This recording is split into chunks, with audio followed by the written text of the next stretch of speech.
Now this is a really interesting story, and it's all based off of a painting. You know, when you found out about it, what did you think? That it was a crying shame that nobody knew about this, but what a great opportunity to be part of telling that story. There are so many stories that need to be told, and this is a unique opportunity.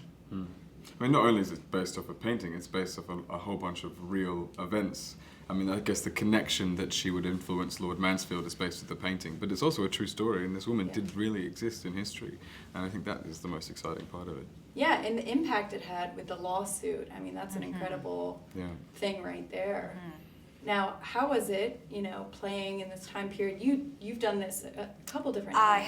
I have, and I usually relish the opportunity to step into a different world, and of course looking back always informs our own times anyway.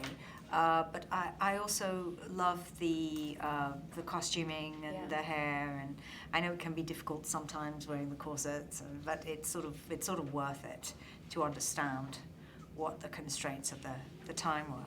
Well, your characters have completely opposite views on the issue. Kind of expand on that. Yeah, we're kind of like the antithesis of each other. Yeah. I'm the old, he's the new. Yeah. You know.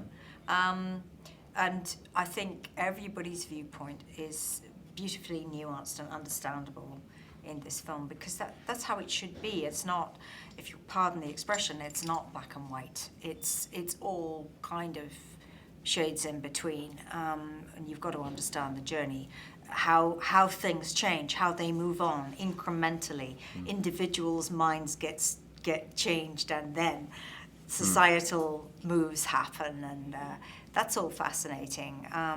I understand that audiences may be pretty uncomfortable with some of the stuff that Lady Ashford comes out with, but that's fine by me, you know. Yeah.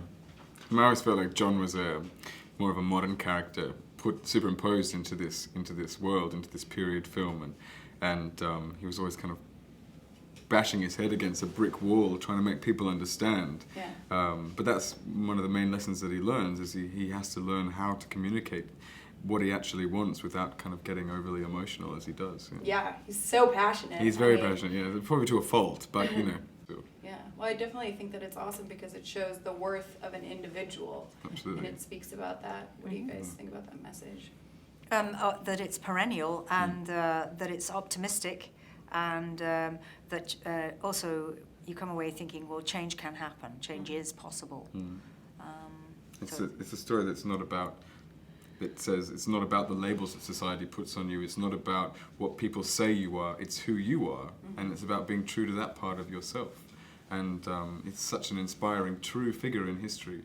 And it's so great to be able to share her story, because that message is universal. No matter where you've been, there's always going to be somebody who's marginalizing or marginalizing you, or trying to put you in a box. And it's about breaking that box and defending who you are yourself.